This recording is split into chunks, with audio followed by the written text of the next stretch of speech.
Welcome back, everyone. Ready to dive into another fascinating book? Absolutely. Always excited to explore new ideas. Well, today we're taking a deep dive into Michael Lewis's The Undoing Project. Oh, that's a great one. I love Lewis's storytelling. He has a knack for making complex topics engaging.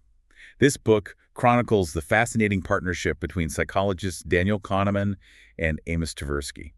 The guys whose work really revolutionized our understanding of judgment and decision-making. Yeah, they basically blew up the idea that humans are perfectly rational beings. Exactly. They showed how our minds consistently make predictable errors. And those errors can have a huge impact on our lives, not just in, academic settings. Right, from our investments to our relationships, even just choosing what to have for dinner, their work has real-world implications for all of us. It's about understanding the hidden forces that shape our choices. So are you ready to jump into Lewis's captivating narrative and see what these two brilliant minds uncovered? Let's do it. Uncover those mental quirks. Okay, so the book's first chapter, titled Man Boobs, might seem a bit out of place at first. Man boobs. That's an attention-grabbing title, for sure. Right, but it actually sets the stage for the entire book in a surprisingly engaging way. Intrigued. Tell me more.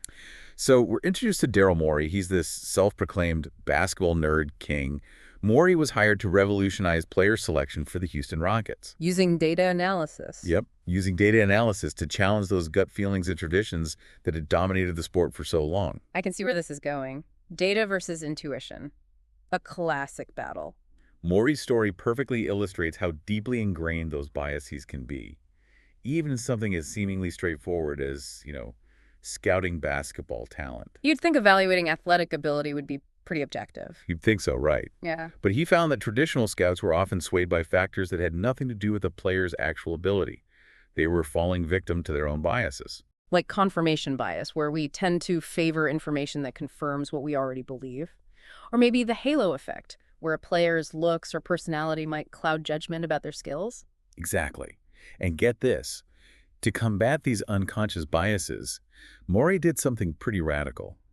He instituted a rule that actually prohibited scouts from comparing players of the same race.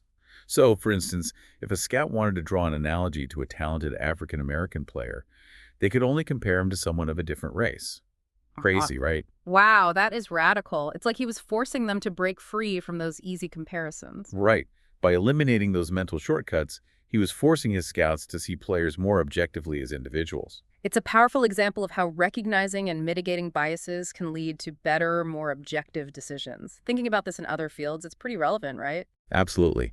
And it leads us perfectly into Chapter 2, The Outsider, where we finally meet one half of this dynamic duo, Danny Kahneman.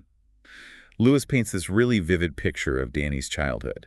He had to flee Nazi-occupied France, and those experiences really shaped his worldview and made him skeptical of authority. I can only imagine those kinds of formative experiences really stick with you. They do. Kahneman's early life really fueled his intellectual curiosity and his skepticism toward authority. He was so aware of how fragile life is and how often humans just behave irrationally, especially under pressure. Makes sense. When you've seen the worst of humanity, you start to question everything. He even witnessed firsthand the disastrous consequences of irrational decisions. Oh, what happened? There was this one event that had a lasting impact on him. The story of those 35 young soldiers who were killed because they chose not to shoot a shepherd. Oh, wow. What a tragic example of how fear and uncertainty can cloud judgment. That incident really sparked Kahneman's lifelong interest in understanding human behavior in those high-pressure situations. Yeah. When the stakes are high, how do we really make decisions? Fascinating stuff. From fleeing the Nazis to studying human behavior, that's quite a journey. It is. And then from there, Lewis takes us into Kahneman's military service. He ended up designing psychological assessments for recruits in the Israeli army. What's interesting is that even at this early stage, Kahneman recognized that human judgment is inherently fallible. He was already seeing those cracks in our rationality. Exactly. He wasn't convinced that intuition alone was a reliable basis for making those big decisions.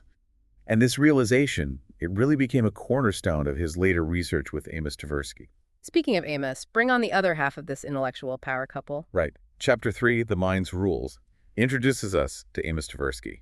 And what a character he is. Brilliant, witty, completely unconventional. Yeah, I've heard stories he was quite a personality. His students at Stanford actually nicknamed him Famous Amos. That's great. So Tversky wasn't just brilliant, he had this adventurous spirit.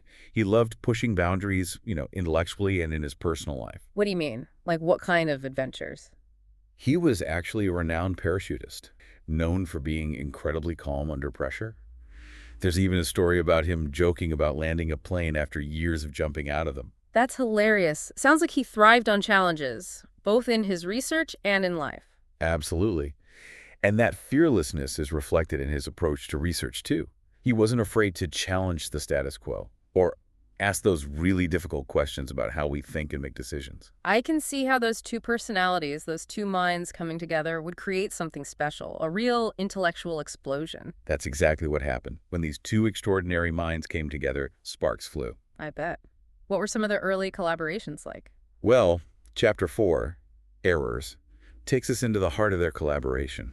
It's about their growing awareness of the systematic errors that are embedded in human judgment. So basically, they were proving that we're not as rational as we think we are, that we make these predictable mistakes. Exactly. And one of their early experiments explored this concept of transitivity. It's the idea that if you prefer A to B and B to C, then logically you should prefer A to C. Right. It's pretty straightforward. Right. But they discovered that people often violate this seemingly simple principle. Really? How so? They found that people's preferences can actually shift depending on the context. Like, imagine someone choosing coffee over tea and tea over hot chocolate, but then choosing hot chocolate over coffee. Interesting. That does violate the rule. Our brains don't always follow those neat logical rules we assume they do. It's like our intuition can be a really fickle guide, leading us astray even in these seemingly simple choices. Right, right. So how did their work progress from there? Well, this chapter also highlights a book that deeply influenced both Amos and Danny, Clinical versus Statistical Prediction by Paul Meehl. Oh, I've heard of that one. Wasn't it about how algorithms can often outperform expert judgment? Yes, particularly in fields like, psychology and medicine. And that's where their fascination with algorithms and the limits of human intuition really took root. They were starting to see that data could be a powerful tool, a way to counteract our subjective biases. Exactly.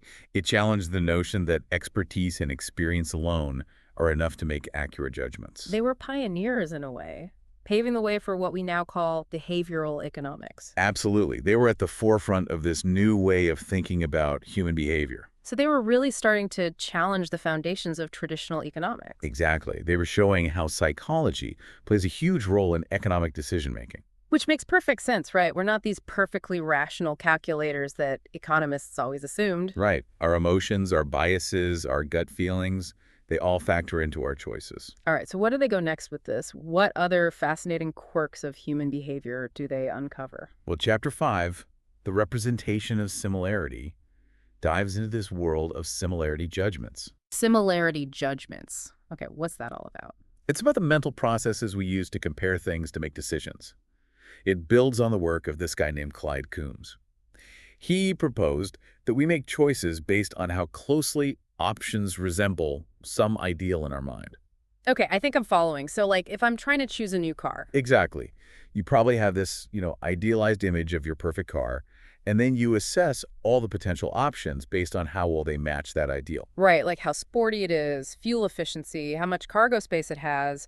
All those factors get weighed against my ideal car. Right, and Amos was particularly fascinated by finding ways to actually measure these abstract mental processes. Like, how do you quantify something as subjective as similarity? Yeah, that's a tough one. It's not like you can just put a number on it. Well, his research explored how our minds actually create these mental representations and then use them to compare things. Yep. Shapes, colors, even abstract concepts like, love and hate. Wow, that's incredible. To think that something as elusive as a thought or a feeling could be mapped and studied scientifically. It is pretty mind-blowing. But then Chapter 6 takes a bit of a turn. It's titled The Law of Small Numbers.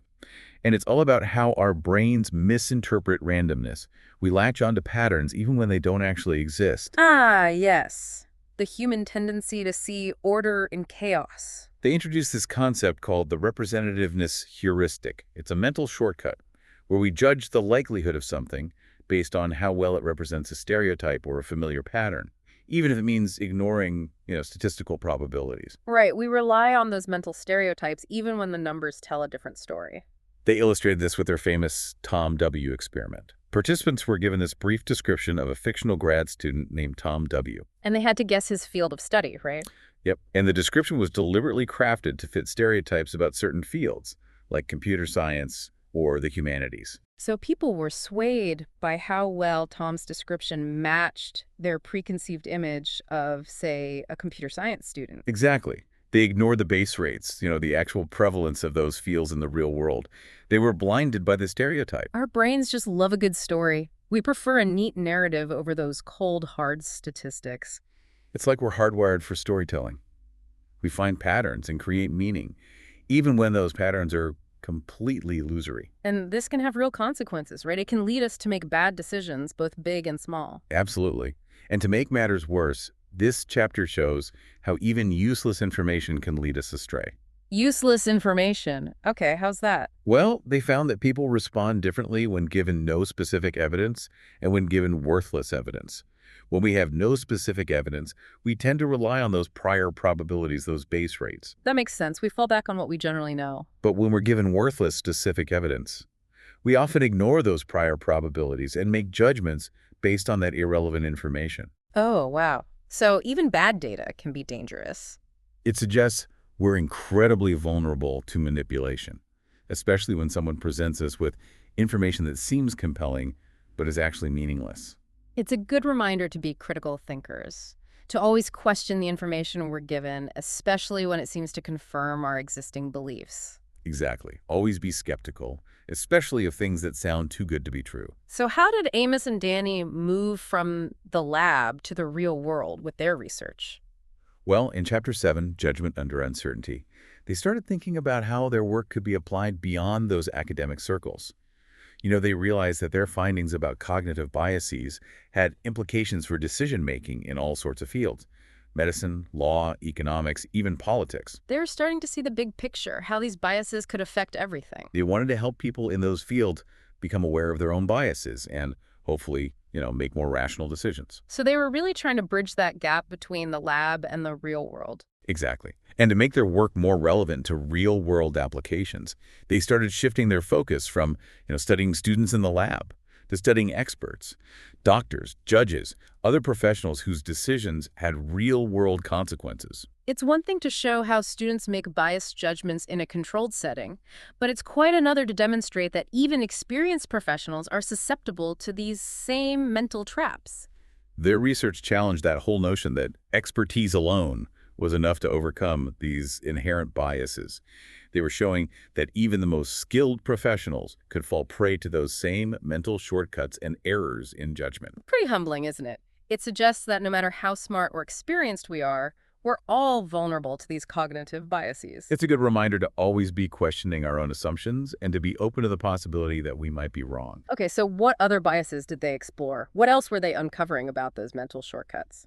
Well, Chapter 8, Availability, focuses on how easily accessible information can actually skew our judgments. Easily accessible? What do you mean by that? It's about how our brains tend to overestimate the likelihood of events that are easy to recall or imagine, even if those events are statistically rare. Ah, I see. So if something is vivid or memorable, it feels more likely even if it's not. Exactly. They call this the availability heuristic. Like the classic example, right? People are more afraid of flying than driving. Even though driving is statistically way more dangerous. Right. But plane crashes, they're highly publicized. They create those really vivid images in our minds, so they seem more common, even though they're not. Right. We can easily recall those images of plane crashes. They're burned into our memory. So our perception of risk is often shaped more by our emotional responses and by the availability of that vivid imagery, not necessarily by the actual data. Our emotions can really hijack our rational thinking. Now, Chapter 9 is where things get really interesting. It's titled Linda, Less is More. And it's all about this infamous Linda problem. Have you heard of it? Oh, yeah, the Linda problem, a classic example of how our intuition can lead us astray. So can you explain it for our listeners who might not be familiar? Sure. Imagine you're given this description of Linda. She's, very outspoken, politically active, and concerned about social justice. Then you're asked to rank the likelihood of various statements about Linda, including Linda is a bank teller, and Linda is a bank teller and is active in the feminist movement. Okay, so far it sounds pretty straightforward. But here's the catch. People consistently rate that second statement, the one about Linda being a bank teller and active in the feminist movement, as more likely than the first statement, which is logically impossible. Wait, why is it impossible? Because the conjunction of two events can never be more likely than either event alone. It's like saying, it's more likely that I'm wearing a blue shirt and jeans than just wearing a blue shirt. Ah, I see. So why do we fall for this trap? Because, again, our brains are drawn to a good story. That second statement, it fits our stereotype of Linda, right? It makes her seem more plausible, even if it's statistically less likely. We prioritize a coherent narrative over logical reasoning. We want the story to make sense, even if it means defying logic. It's another example of how our intuition can sometimes lead us down the wrong path.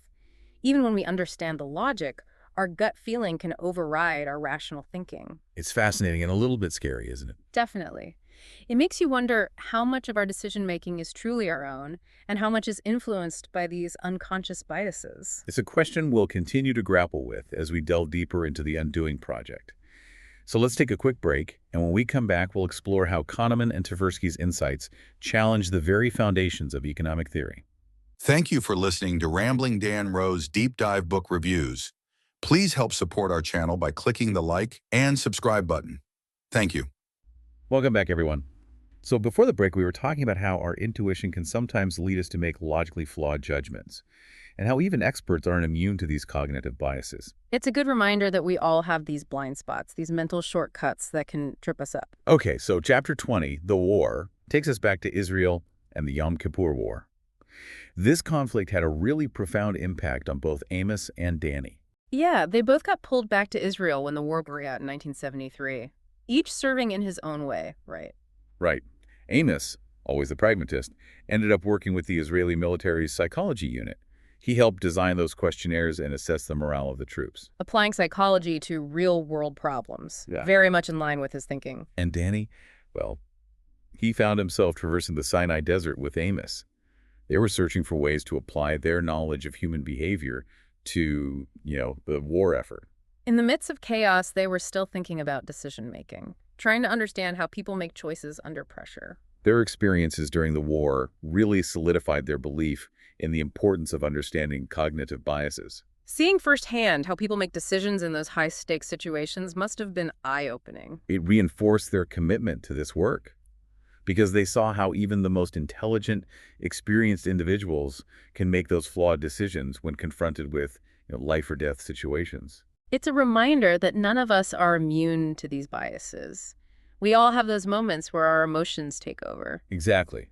And it's in Chapter 21, Prospect Theory, that we see the culmination of their years of research. This is where they finally solidify that groundbreaking theory of theirs. Prospect theory, it's a game changer. It completely changed the way we think about decision-making under uncertainty. So remind us again, what are those key principles of prospect theory? Well, it challenged those traditional economic models that assumed people are always rational and self-interested. They showed that our decisions are actually heavily influenced by how we perceive gains and losses. So it's less about those cold, hard calculations and more about our emotional responses. Exactly. We're more driven by the fear of loss than the prospect of gain. We're also influenced by how choices are framed, the way they're presented to us. And our emotional responses to gains and losses. Right. They aren't linear. Right. Losing $100 feels way worse than gaining $100 feels good, even though rationally it's the same amount of money. So prospect theory really turns traditional economic thinking on its head. It's a more nuanced and realistic view of human behavior. It acknowledges that our emotions play a huge role in how we make choices. And their work, it wasn't just some, abstract academic theory. It had a huge impact on the real world. It did.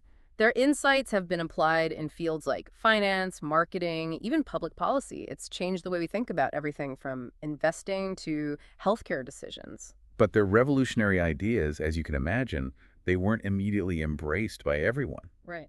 Chapter 22, The Reaction, talks about how prospect theory was received within the academic world. Well, there was definitely some resistance, especially from those who were really entrenched in those traditional economic models. It's hard to let go of long-held beliefs, It's always a challenge to introduce new ideas, especially when those ideas are disrupting the status quo. But even with the pushback, prospect theory gradually gained traction. It started to change the way people thought about human behavior and those economic choices. So it's a classic example of a paradigm shift.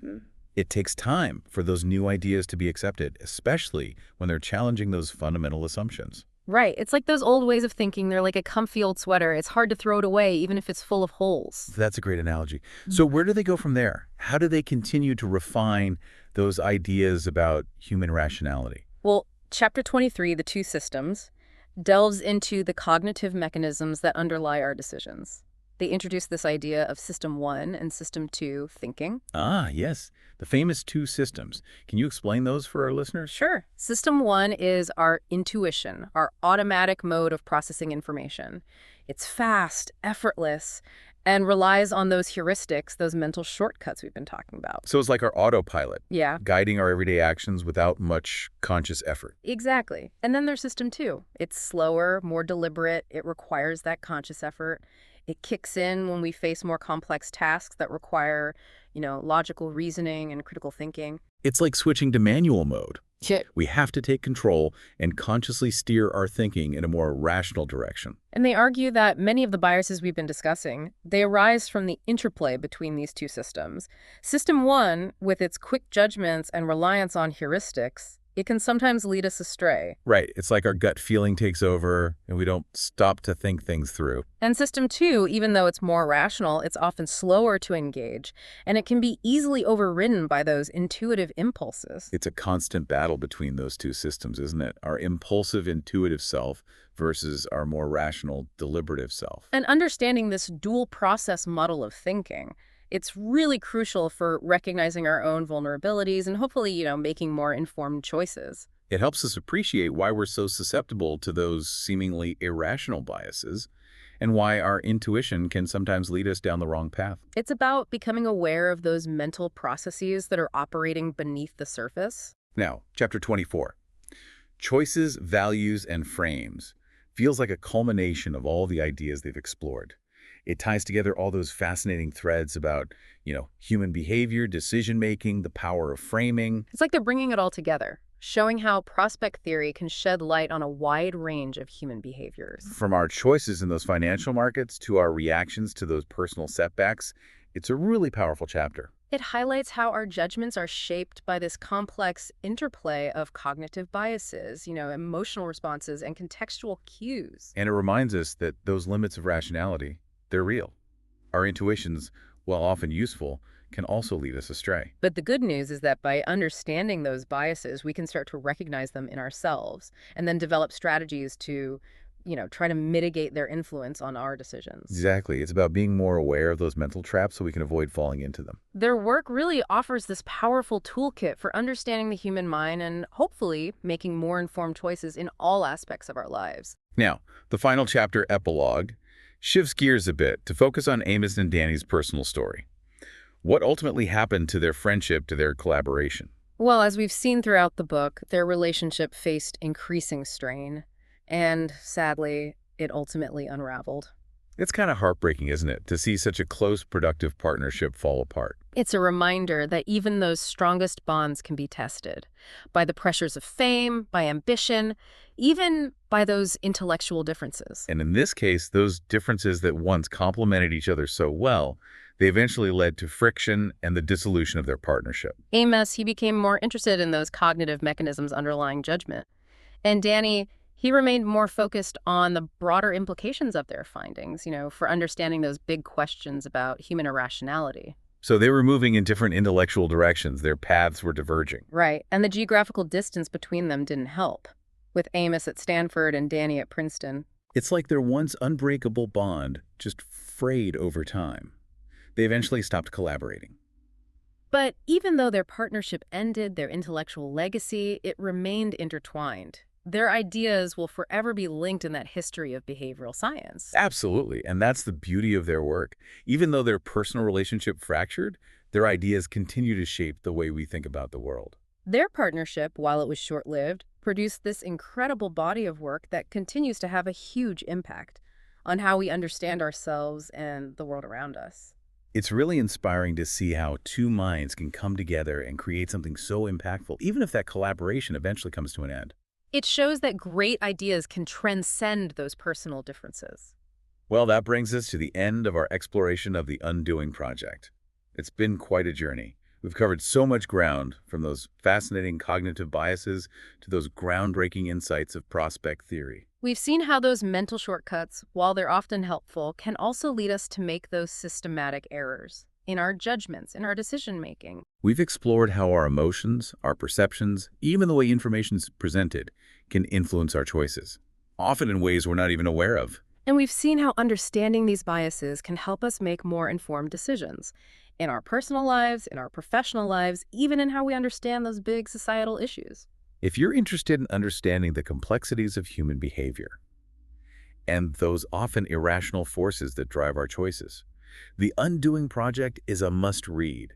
It's a fascinating exploration of how our minds really work. It's a book that will challenge you to think differently about yourself, about the world, about the decisions we all make every day.